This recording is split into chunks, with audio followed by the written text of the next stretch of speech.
दोस्तों Satbir Singh YouTube channel पे आपका स्वागत है। दोस्तों जैसा कि आप सभी लोग जानते हैं कि यदि आप अपने सप्लायर को टाइमली पेमेंट नहीं करेंगे जो कि माइक्रो या स्मॉल इंटरप्राइज हैं, तो उस केस में आप इनकम टैक्स एक्ट के सेक्शन 43B क्लोज एच के अंतर्गत डिडक्शन क्लेम नहीं कर सकते असेसमेंट ईयर 24-25 ऑनवर्ड्स। दोस्तों इसके ऊपर मैंने डिटेल में वीडियो बनाई है जो कि आप हमारे चैनल सतबीर सिंह पे देख सकते हैं, जिसका कि लिंक आपकी राइट हैंड साइड में कार्ड में दिया गया है और वीडियो की डिस्क्रिप्शन में भी दिया गया है, इसे आप देख सकते हैं। दोस्तों यहाँ पे कुछ सब्सक्राइबर का एक कंसर्न था कि यदि सप्लायर ने उद्यम रजिस्ट्रेशन नहीं ली है तो क्या फिर भी ये एमएसएमई एक्ट उनके ऊपर एप्लीकेबल होगा, और दूसरा था कि ट्रेडर के लिए भी ये एमएसएमई एक्ट एप्लीकेबल होगा, यानी कि यदि आपका सप्लायर ट्रेडर है, होलसेलर है, रिटेलर है, अगर आप उसे टाइमली पेमेंट नहीं करते हैं तो क्या उसके ऊपर भी यही प्रोविज़न लागू होंगी। इसके बारे में हम डिस्कशन करेंगे। दोस्तों आप हमारे यूट्यूब चैनल को सब्सक्राइब कर लें और इसके साथ ही आप हमें टेलीग्राम चैनल और WhatsApp channel Satbir Singh Taxheal पे भी सब्सक्राइब कर लें। लिंक वीडियो की डिस्क्रिप्शन में दिया गया है और कमेंट में भी पिन कर दिया गया है। दोस्तों चलिए डिस्कस करते हैं पहले क्वेश्चन को, जो कि था कि यदि सप्लायर के पास उद्यम रजिस्ट्रेशन नहीं है क्या उसके लिए भी सेक्शन 43B क्लोज एच की प्रोविज़न एप्लीकेबल होंगी इनकम टैक्स की, क्या उसे भी आपको टाइमली पेमेंट करनी है, यानी कि विद इन 15 डेज़ यदि आपका कोई एग्रीमेंट नहीं है और विद इन 45 डेज़ यदि आपका उसके साथ कोई एग्रीमेंट है,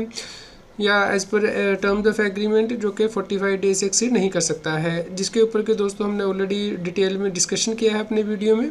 तो दोस्तों इसके लिए आप एमएसएमई एक्ट को रेफ़र करेंगे, तो यदि आप सेक्शन 8 को देखते हैं तो उसमें स्पेसिफिकली मेंशन किया हुआ है कि इस केस में जो डिक्लेरेशन फाइल की जाती है माइक्रो एंड स्मॉल इंटरप्राइज के केस में। तो चलिए दोस्तों देखते हैं सेक्शन 8 को एमएसएमई डेवलपमेंट एक्ट 2006 के। दोस्तों आप यहाँ पे देख सकते हैं कि जो भी व्यक्ति माइक्रो या स्मॉल इंटरप्राइज जो है वो इस्टेब्लिश करना चाहता है, मीडियम इंटरप्राइज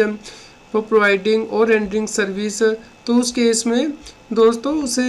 जो मेमोरेंडम है वो फाइल करना पड़ता है माइक्रो स्मॉल या फिर मीडियम इंटरप्राइज का गवर्नमेंट के पास। तो दोस्तों इस बेस पे हम ये कह सकते हैं कि यदि व्यक्ति के पास उद्यम रजिस्ट्रेशन है तो ही वो एमएसएमई डेवलपमेंट एक्ट के अंतर्गत कवर्ड होता है। यदि उसने डिक्लेरेशन फाइल नहीं किया है,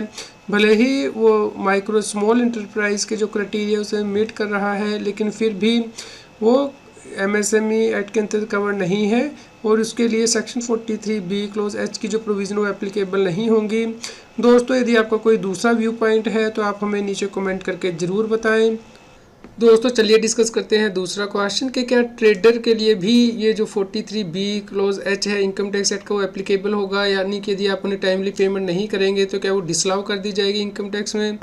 दोस्तों पहले हम ऑफिस मेमोरेंडम डिस्कस करते हैं गवर्नमेंट का, जहाँ पे कि ट्रेडर को भी उद्यम रजिस्ट्रेशन लेना अलाउ किया गया है। जैसा कि आप देख सकते हैं कि गवर्नमेंट ने जो मेमोरेंडम है वो जारी किया था 2 जुलाई 2021 को, जिसमें कि ये लिखा गया था कि पहले यदि एनआईसी कोड 45, 46, 47 है तो उस केस में उद्यम रजिस्ट्रेशन अलाउ नहीं की जाती थी, जैसे कि wholesale and retail trade and repair of motor vehicle and motorcycle, wholesale trade except of motor vehicles and motorcycles, retail trade except of motor vehicles and motorcycles. लेकिन दोस्तों फिर गवर्नमेंट ने जो उद्यम रजिस्ट्रेशन है इस केस में भी अलाउ कर दिया था होलसेलर एंड रिटेलर्स को। लेकिन दोस्तों क्या जो पेमेंट के क्राइटेरिया है उसके लिए भी क्या ये एप्लीकेबल होगा, इसके लिए फिर गवर्नमेंट ने दोबारा से ऑफिस मेमोरेंडम जारी किया था। दोस्तों गवर्नमेंट के द्वारा 1 सितंबर 2021 को एक क्लैरिफाई किया गया था कि जो रिटेल एंड होलसेल ट्रेडर को एमएसएमई एक्ट के अंतर्गत रजिस्ट्रेशन अलाउ की गई है वो सिर्फ प्रायोरिटी सेक्टर लैंडिंग के पर्पज से अलाउ की गई है। दोस्तों जो डिलेड पेमेंट का बेनिफिट है वो wholesale and retail trader claim नहीं कर सकते हैं। दोस्तों यहाँ पे क्लैरिफाई किया गया था कि The benefit of retail and wholesale trade MSME are restricted up to priority sector lending only, and any other benefit including the provision of delayed payment as per MSME Act 2006 are excluded। तो इस प्रकार दोस्तों यदि आप trader को delayed से payment करेंगे तो उस केस में जो एमएसएमई डेवलपमेंट एक्ट है वो एप्लीकेबल नहीं होगा।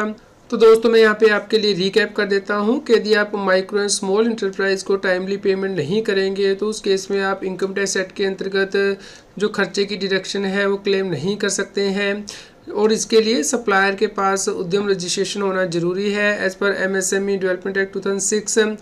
लेकिन दोस्तों यदि सप्लायर होलसेलर है या फिर टेल ट्रेडर है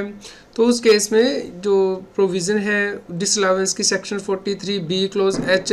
वो एप्लीकेबल नहीं होंगी। भले ही आप उन्हें डिलेड से पेमेंट कर रहे हैं, भले ही उनके पास उद्यम रजिस्ट्रेशन है, तब भी वो जो बेनिफिट क्लेम करने के लिए एलिजिबल नहीं है कि उन्हें टाइमली पेमेंट की जाए। दोस्तों यदि आपको कोई डिफरेंट व्यू पॉइंट है तो आप हमें नीचे कमेंट करके ज़रूर बताएं। उम्मीद करते हैं आपके लिए यह न्यूज़ यूज़फुल रही होगी। कृपया लाइक करें और शेयर करें ताकि सभी लोगों तक ये जानकारी पहुंच पाए और वो इनकम टैक्स की कंप्लायंस कर पाएँ। रेगुलर जीएसटी और टैक्स अपडेट के लिए इस चैनल को सब्सक्राइब करें। आप हमें Telegram app CA Satbir Singh Taxheal पे ज्वाइन कर सकते हैं ताकि आप जीएसटी और इनकम टैक्स के रेगुलर अपडेट अपने मोबाइल पर ही प्राप्त कर सकें।